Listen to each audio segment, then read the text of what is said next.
स्वतंत्र भारत में दो योजनाएं ऐसी हैं जिनका जितना ही वर्णन किया जाए कम होगा। एक योजना बनी मनरेगा, जिसको वर्तमान में मनरेगा कहा जाता है।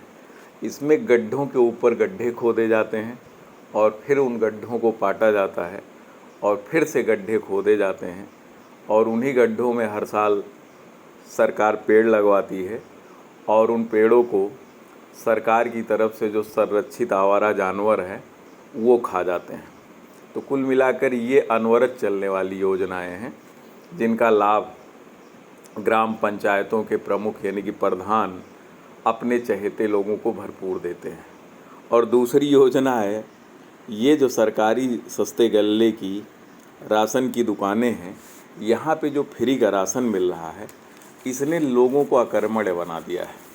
और आज मैं देखता हूँ कि गांव-गांव में लोग कहते हैं कि बड़ी बेरोज़गारी है और इस बेरोज़गारी का सबसे बड़ा कारण ये निकम्मी योजना है। फ्री का राशन पा रहे हैं, गांव में बैठकर ताश खेल रहे हैं, किसी को कोई काम नहीं है, न घर का काम न खेती का काम, और ऊपर से किसान सम्मान निधि योजना के तहत 2000 रुपया मिल जाता है। कुल मिला के ये जो दोनों योजनाएं हैं ये भारत के लोगों को अपंग, लाचार, बेबस और जिसको कहा जाता है कि अजगर करे न चाकरी, पंछी करे न काम, दास मलूका कहे गए, सबके दाता ये भारत के राजनेता हैं। आखिर में क्या ज़रूरत है इन योजनाओं की? जो वास्तव में गरीब हैं आप उनका चयन करिए ग्राम सभा स्तर पर, लेकिन आप वोट बैंक की राजनीति के लिए ऐसी योजनाएं लाएंगे तो निश्चित है वो अपंग ही बनेंगे। और आरक्षण पे तो आज अभी हम नहीं बोलेंगे।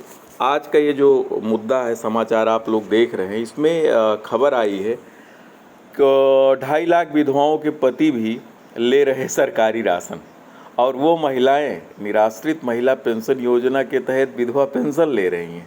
लेकिन जो फैमिली आईडी बनी है, पारिवारिक जो आपका पहचान पत्र बना है, उससे ये खुलासा हुआ है कि ये विधवाओं के पति तो ले ही रहे हैं और साथ ही साथ 7,26,848 राशन कार्ड धारक ऐसे हैं जिनके परिवार का कोई न कोई सदस्य आयकर दाता है।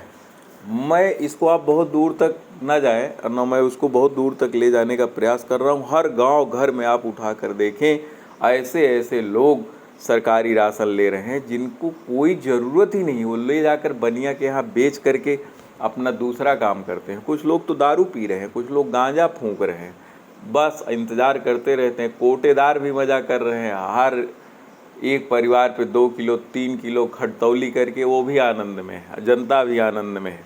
और इसके अतिरिक्त भी देखिए 3,12,374 राशन कार्ड ऐसे हैं जहाँ के जो लोग धान गेहूं की बिक्री के लिए किए गए रजिस्ट्रेशन में, तो वो न्यूनतम समर्थन मूल्य योजना के अंतर्गत, जिसको हम लोग कहते हैं चला हो सरकारी वो हमें विपणन विभाग में हमें आपको धान गेहूँ बेचे का है, तो वहाँ पे उन्होंने खुद को घोषित किया हुआ है कि उनके पास 5 एकड़ से ज़्यादा ज़मीन है, अर्थात 2 हेक्टेयर भूमि से अधिक है।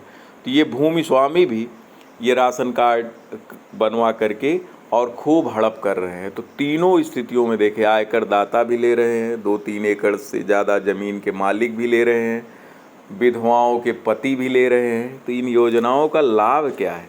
तो सरकार ने राष्ट्रीय खाद्य सुरक्षा अधिनियम NFSA national food safety act बनाया था 2013 में। तो 10 सितंबर 2013 को ये अधिसूचित किया गया। इस अधिनियम में कहा गया था कि 75% ग्रामीण आबादी और 75% शहरी आबादी को हम जो है 35 किलो खाद्यान्न देंगे।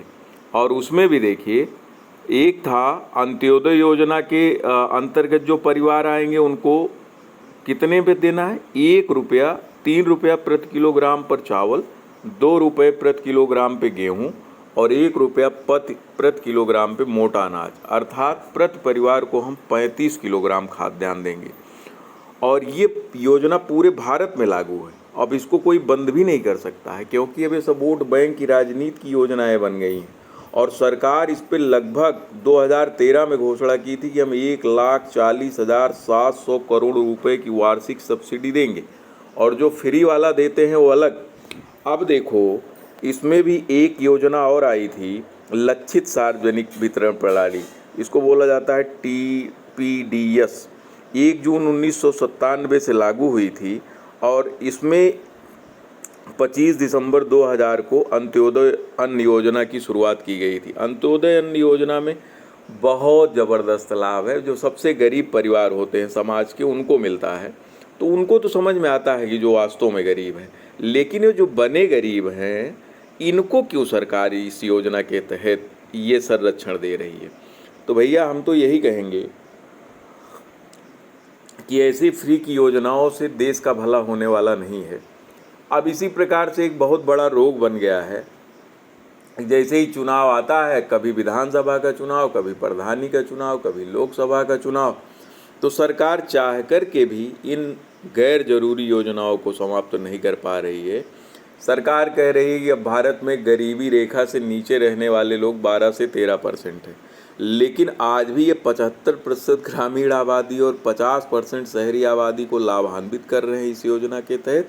अर्थात कुल मिलाकर बंदर बाट है, आप भी लूटो, हम भी लूटें, सरकार भी लूटे, आपका भी घर चले, हमारा भी चले। जय हिंद, जय भारत।